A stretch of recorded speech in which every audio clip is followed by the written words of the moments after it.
নমস্কার। আজকে রান্না করতেছি ঝিঙ্গা। তো ঝিঙ্গা দিয়ে রুই মাছের ঝোল করব। তো যথারীতি ঝিঙ্গা কেটে ধুয়ে বসিয়ে দিলাম। তো ফোড়ন দিলাম, 5 ফোড়ন। এখন আগে নেড়ে একটু কমিয়ে নিব, তারপরে একে একে সব মশলা দিব।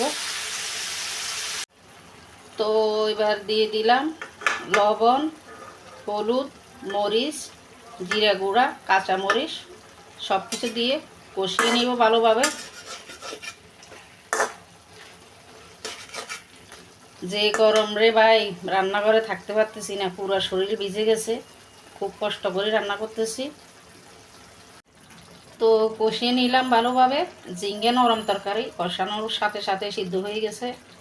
মাছ আগেই লবণ হলুদ দিয়ে ভালোভাবে ভেজে রেখে নিলাম। রুই মাছ দিয়ে রান্না করতেছি ঝিঙ্গে আজকে। তো এবার জল দিয়ে দিব, অল্প করে জল দিব, বেশি দিব না, কারণ ঝিঙ্গে অলরেডি সিদ্ধ হয়ে আসছে।